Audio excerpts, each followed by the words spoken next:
मान्यवर, वोट चोरी किसको कहते हैं वो मैं बताना चाहता हूं। और हमारे यहाँ कुछ परिवार ऐसे हैं जो पूछते नहीं, वोट चोरी करते। अच्छा बोलिए आप। हाँ बोले आप, बोले। हाँ बोले आप, बोले। स्पीकर सर, मेरा कल एक सवाल था जो हिंदुस्तान के इतिहास में पहली बार डिसीजन लिया गया कि इलेक्शन कमिश्नर्स को फुल फुल इम्यूनिटी दी जाएगी। ठीक है, ये है ना, इसका जवाब इसका पीठ में खत्म नहीं किया सर। इसके पीछे जो थिंकिंग थी वो हमें सबसे पहले बताएं। ठीक है। दूसरी बात, नहीं हरियाणा की जहां इनने बात की, इन्होंने एक उदाहरण लिया, वहां पर अनेक उदाहरण हैं। वो भी आपने दिया था ना, 19 वो भी आपने दिया था, इसलिए दिया वो भी। 19 लाख वहां पे फेक लोग, वो उदाहरण आपने दिया था, इसलिए उसका जवाब दिया। और ये भी हमें बता दीजिए, actually let us have a debate on my press conference. Let us go, let us have very good idea, let us have a debate on my press conference. Amit Shah ji, I challenge you to have a debate on the 3 press conferences. Please ठीक है, बैठ जाइए माननीय, please माननीय, आपने बात की थी, प्लीज। डिबेट ही तो चल रही है। उत्तर प्रदेश में और हरियाणा में दोनों चुनाव में वोट कैसे दे रहे हैं, प्लीज ये भी जवाब दे दीजिए। माननीय गृह मंत्री जी। मान्यवर, पहली बात मैं स्पष्ट करना चाहता हूं, मैं 30 साल से विधानसभा और संसद में जनप्रतिनिधि के रूप में चुनकर आता हूं। मुझे लंबा अनुभव है संसदीय प्रणाली का।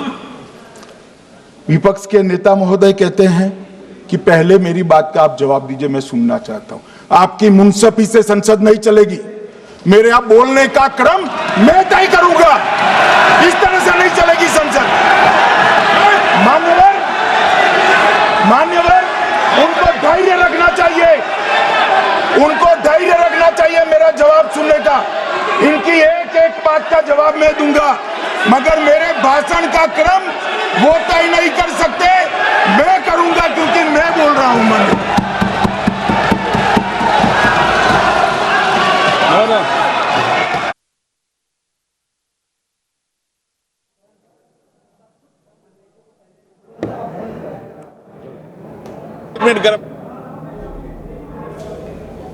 क्या गलत बोला उन्होंने यही बोला, आपने जो बात उठाई है मुझे कब बोलना है मैं तय करूंगा, यही बोला ना।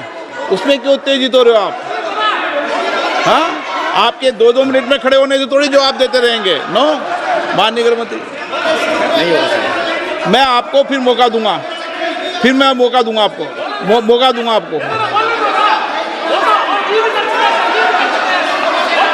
हाँ बोलिए, बोलिए सर। ये बोलिए। आपने अगर अमित शाह जी का रिस्पांस देखा तो ये कंप्लीटली डिफेंसिव रिस्पांस है, ये घबराया हुआ रिस्पांस है, ये डरा हुआ रिस्पांस है। अब सुनिए पूरी बात, प्लीज माननीय, नो सच्चा रिस्पांस नहीं है। माननीय गृह मंत्री जी। मान्यवर, आपके चेहरे पर बैठो। मान्यवर, आपके चेहरे पर चिंता की लकीरें मैं देख रहा हूं कि मैं क्या बोलूंगा। मैं उनके उकसावे में नहीं आऊंगा, मैं मेरे विषय पर बोलूंगा। मान्यवर, मैंने इतना ही कहा कि मैं मेरे भाषण का क्रम मैं तय करूंगा।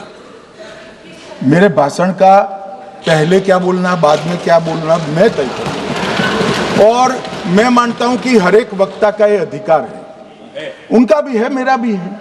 कल वो बोल रहे तो हम ऐसा थोड़ी ना बोले आप झूठ क्यों बोल रहे हो, हम नहीं बोल सकते साहब। वो माननीय विपक्ष के नेता है, वो बोल सकते अपना भाषण। मान्यवर, और मैंने तो ये भी कहा, मेरा पूरा भाषण छूट कर कुछ बच जाता है तो आप पूछिएगा, मैं जवाब दूंगा। मगर अब धैर्य भी चाहिए और सुनना भी चाहिए, दोनों चीजें करनी पड़ती है। मान्यवर, वोट चोरी का कोहराम बचा। मैं वोट चोरी किसको कहते हैं वो बताना चाहता हूं। वोट चोरी के 3 आयाम हैं। एक तो मतदाता नहीं है, मतलब योग्यता नहीं है, और आप वोटर बन जाते हो तो वोट चोरी माना जाएगा।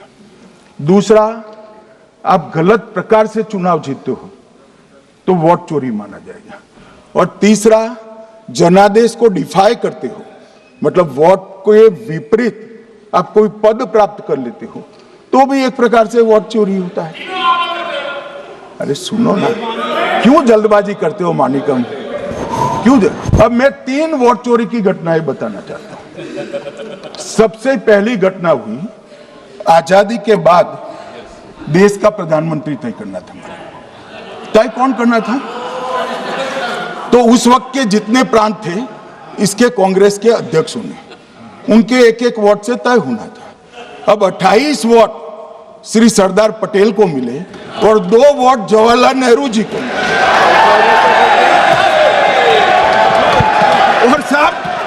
और साहब प्रधानमंत्री जवाहरलाल जी बने। मान्यवर, मान्यवर,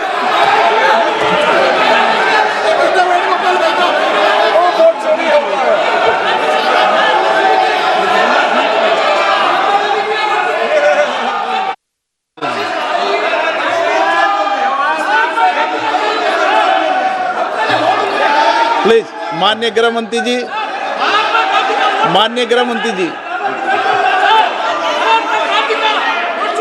प्लीज।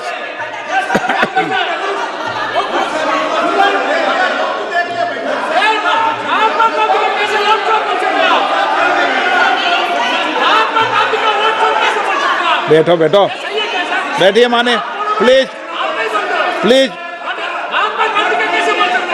प्लीज।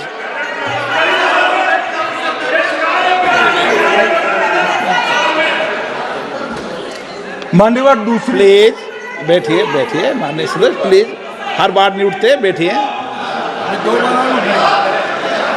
मान्यवर, दूसरे प्रकार की वोट चोरी, अनैतिक तरीके से चुनाव जीतना, ऐसी वोट चोरी भी भूतकाल में एक बार हुई थी। श्रीमती इंदिरा गांधी रायबरेली से चुनी गई। इलाहाबाद हाईकोर्ट में श्री राजनारायण पहुंचे कि चुनाव नियमों के अनुसार नहीं हुआ। इलाहाबाद हाईकोर्ट ने ये तय कर दिया कि श्रीमती गांधी ने उचित तरीके से चुनाव नहीं जीता है, हम इसको रद्द कर देते। मान्यवर, ये भी वोट चोरी थी, बहुत बड़ी वोट चोरी थी। और उसके बाद में क्या हुआ? उसके बाद में क्या हुआ? उसके बाद में वो वोट चोरी को ढकने के लिए संसद में कानून लाया गया कि प्रधानमंत्री के खिलाफ कोई केस ही नहीं हो सकता। मैं विपक्ष के नेता को कहना चाहता हूं, इम्यूनिटी की बात आप चुनाव आयोग की पूछ रहे हैं, इसका तो मैं जवाब दूंगा, इसका मैं जवाब दूंगा इम्यूनिटी का। मगर ये इम्यूनिटी जो श्रीमती गांधी ने दी थी, इसके लिए आपका क्या कहना है? आपका क्या जवाब है? और उन्होंने तो स्वयं के लिए ले ली।